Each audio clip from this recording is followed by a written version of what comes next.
All right. Tell me what you see. A line, right? Let's say you're able to, from your perspective, you can see a line. Let's say you're able to walk around and move, and you'd be able to see that if you were to move around here, you'd be able to see that this line is a square. Simple trick, I know, but try to follow me. We have this power perspective, and people spend their entire lives only seeing the first. When you have the power to see in multiple different ways, people make their decisions. People see their situation, people see their lives only in the first, and then make their decisions based on only their perspective. But the people that can use the power of perspective and see in different ways, and see that this is not just a line, that this is a square, this is bigger than a square. Those people have the power to make a decision with more thought and more depth. Perspective is a naturally harnessed gift. We've been given perspective as humans. Every human that ever existed has had the power of perspective. And with this idea, we are all given an opportunity to see our lives in different ways. And we do that. But also, think about this. Perspective is a natural thing, and all natural things have mathematical representations that we know of, right? So, what's the mathematical representation of a change in perspective? And this is an observation that is agreed upon, that I've asked, and people have agreed upon this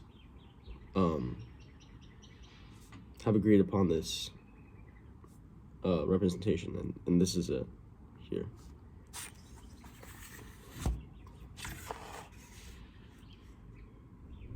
It's a sine graph. So the sine graph is the most accurate mathematical representation of a change in perspective on average, right? Not everybody is equal. Not everybody is given the same opportunities or born in the same place, but everybody has the opportunity and gift to change their perspective. So, let me make this a little better. So what we see is oscillations, right? Ups and downs in life. We can call it that, but it's deeper than that. We see. Let's zoom into the first part here. Numbers don't matter. Numbers are arbitrary, but let's just see the pattern.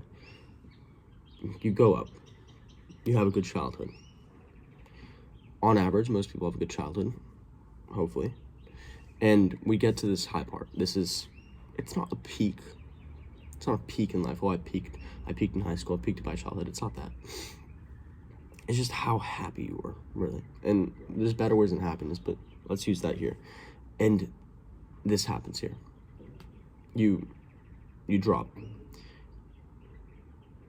And why is this drop so important? This drop and this extreme minimum defines you as a person, defines the rest of this graph. The absolute minimum here is a point of change where you were able to change your perspective. So let's apply this. This is a low point in your life, likely in your teenage years, like 15 to 20 years old. You broke up with your girlfriend. A relative died. A friend died. And it's just an extreme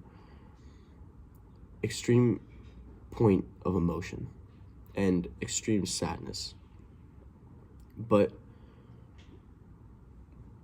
every situation can be viewed differently.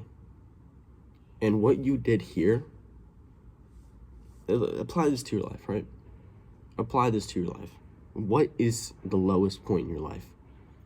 What was the point in your life where you experienced the most sadness you ever experienced?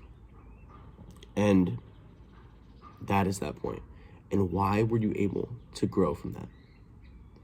You were able to grow from that. And you were able to grow from that because you changed the way you think about it.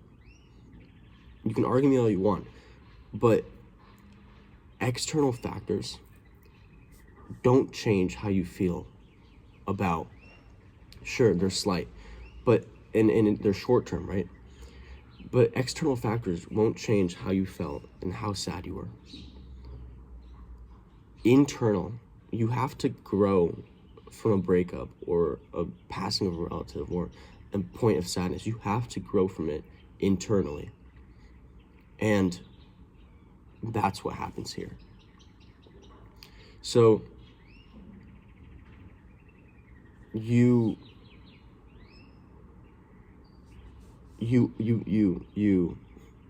grow from this point, right? And you continue on with life, right? And now we see a new peak, and then a new low, and then a new peak, and then a new low. And what happens is that you changed from here. You didn't know what perspective was. You had no idea. And then you get to here, and you change from the first perspective, from seeing the situation only one way, to seeing it from the second. And you were able to see in the second perspective. And now up here, you would say, okay, then I see here at this point, I would see from the second to the third. Not quite, because they're different things. Here, now this becomes a new first. And it's not the same, not gonna be the same situation because you already grew from that and you learned about it. So this now becomes the first perspective, and then this is the second, and you grew from it, right? So what is this idea of, but anyway, this is what most people have agreed to be the mathematical representation of a changed perspective. And you may be in this part in your life right now.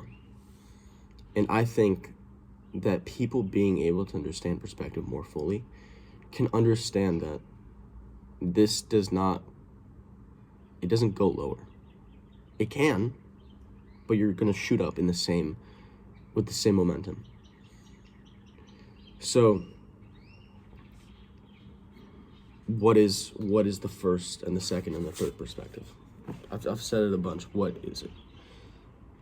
We, as human beings, perceive the world in 3 dimensions. You see this paper, you see that it's 3-dimensional. And like you can see depth. And that's the physical representation of perspective. But in your mind, perspective is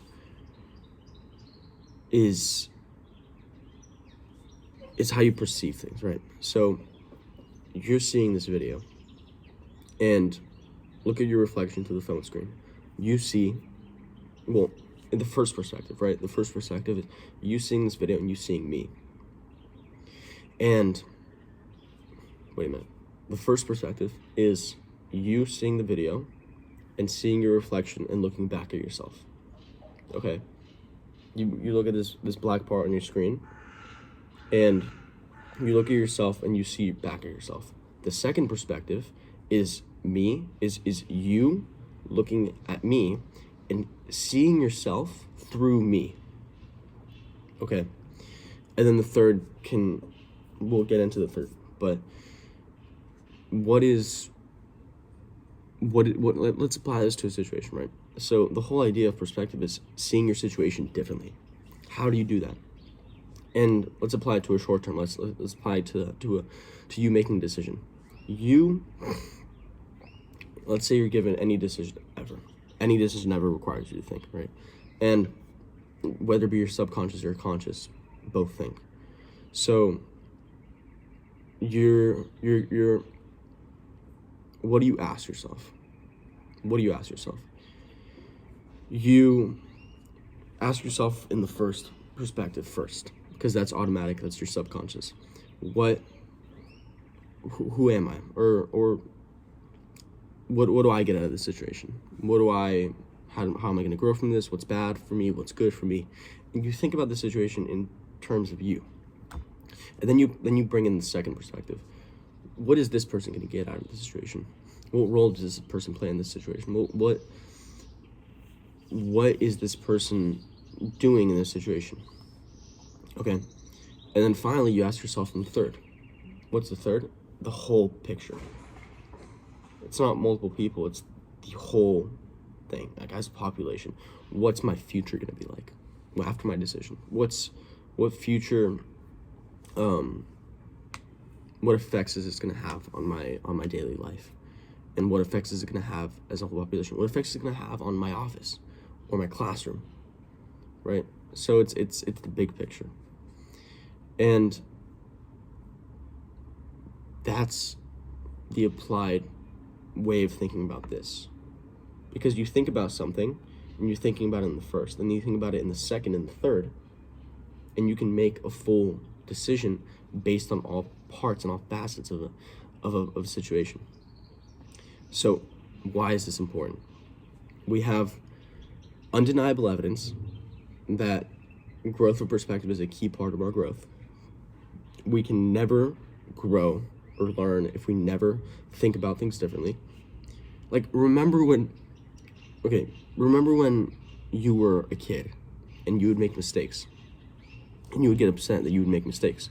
Now you look back on that and you're like, whoa, mistakes are actually kind of good. I learned from them. Perspective helps you see mistakes. You looking back and seeing that mistakes are good is a second perspective. So if we never see our mistakes, how are we going to grow? If we never look in different perspectives, how are we going to grow? So looking back at yourself is a way of growth. And we know that, but it's a simple thing that needs to be applied more in life. People, like I said, people spend their entire lives in the first perspective and seeing and making decisions based on themselves.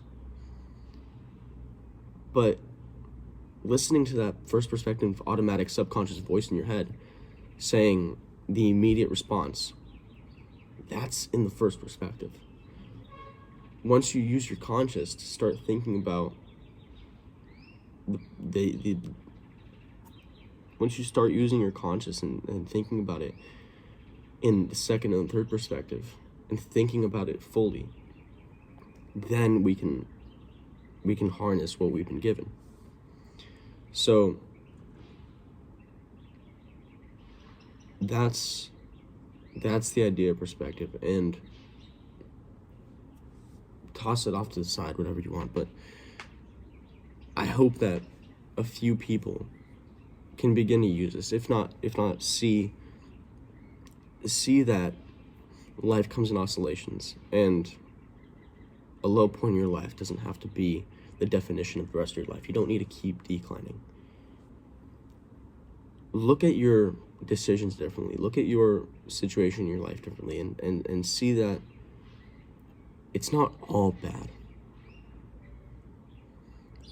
And I feel like once you start to look at that and you start to grow from that, you can see that any situation isn't bad. You've been given opportunities that other people would love to have, and if from their perspective, what you have is incredible. So keep that in mind and make your decision based on all parts of a situation. Thank you.